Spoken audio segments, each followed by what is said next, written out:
President Joe Biden, if you missed it, crashed on his bike over the weekend while vacationing in Delaware. Again, this is the perfect metaphor because he crashed while stopped talking to reporters, and this is the equivalent of his administration up to date. Unforced errors, screw-ups, and mistakes that come while they're doing nothing at all. Joe Biden is the worst president since before the Civil War. He's forced bad policies on the nation one after another, and despite the obvious, overwhelming negative effect of those policies, they're continuing to light the country on fire with no regard for you, your family, or the future of America, quite frankly. And Joe Biden was tweeting out about being a father yesterday, how important it is. Man, that went over well. The father of Ashley and Hunter, we don't need your advice. Nice, smooth move, Joe. Energy is where it went wrong on day one for Joe Biden. When they say they've been doing it since day one, this should be what they're referring to. Because that was the first sucker punch to America and American workers. The canceling of the Keystone XL pipeline cost 11,000 U.S. workers their jobs, and in Canada more. He didn't care then and doesn't care now, if he's even aware of it. Energy Secretary Jennifer Granholm laughs it off. Transportation Secretary Pete Buttigieg went on vacation. Treasury Secretary Janet Yellen is cheerleading for more Green New Deal garbage to bury you under. And Commerce Secretary Gina Raimondo is all in, too. They're dedicated to destroying the American energy sector and the economy while threatening the very companies that provide that energy with government penalties if they don't produce more. It's unbelievable. And government penalties will be serious.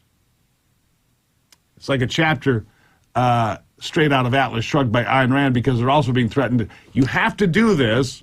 We're demanding it. And if you make much money, we're going to threaten you with punishment for that as well.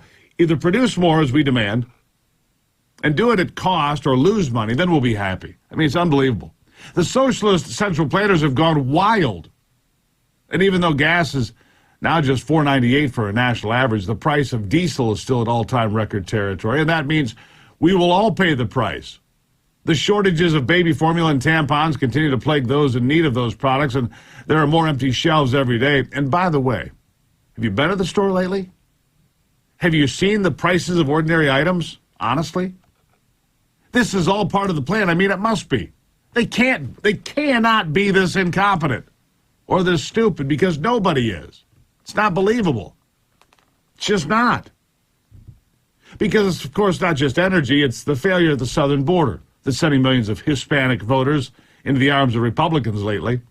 They've seen the damage. They know the dangers of socialism. They're rejecting it across the country. That is good news in one race after another. In the military, this administration is more concerned about sex change operations than operational readiness against the rising threat of China and the ongoing concerns for the war in, say, Ukraine. The priorities of this administration, as I have told you, are completely out of whack, to the point that it's not possible that it's just a lot of poor choices, because, again, nobody is this stupid. Which brings me to today's big point. It's time to go on offense, my friends. We have to ratchet up the conversation. We cannot shrink because the left complains that conservatives are too divisive. When the left calls for unity, let's be clear what that means.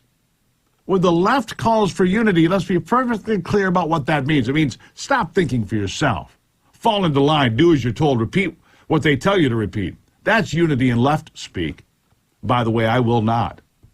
I hope you will not become mired in that hopeless web of overreaching government intervention, complete with thought police, running disinformation bureaus of one name or another. And they want us to become so used to it that you just throw up your hands and accept it. Again, I will not. And I will never.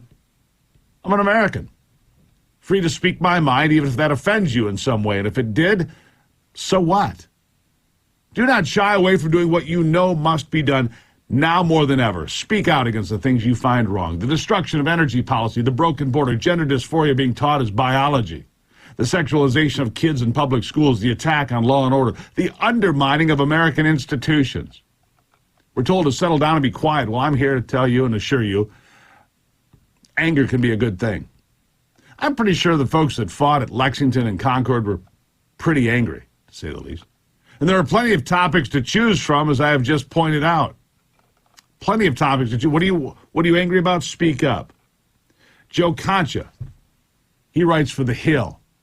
He says the so-called fact checkers are on vacation more than President Joe Biden. That's saying something. And it's blatantly obvious they're in on all of this. Listen.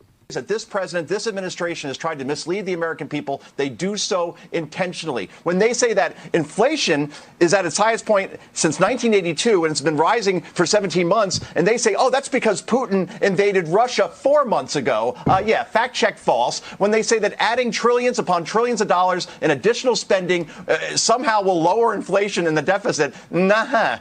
Gas prices are at an all-time high. They blame Putin again, evil oil companies, even the border that is wide open. This president and his team, they blame Donald Trump for the situation that we have down there. That's five-alarm pants on fire. Yet we don't see the fact checks with the same vigor we did from 2017 to 2021, Dan.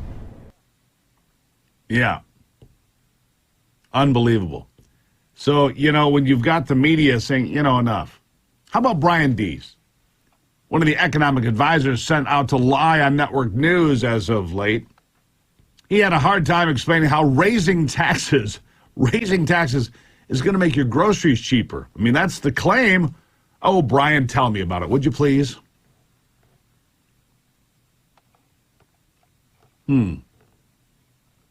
If we can do a package like that, we can move forward in the near future. It will not only help in lowering prices, but it will send a signal to the markets and the global economy that the United States is really deadly serious about taking on this inflation. Hiking taxes isn't going to change the price of milk. When and how are you actually putting forward this package? The package has been debated. It's been worked through. It failed back when Build Back Better's version of it. So if inflation is the number one priority right now, when are you scheduling a vote to do the things you just laid out? We're working very closely with congressional leadership, with Senate leadership on that.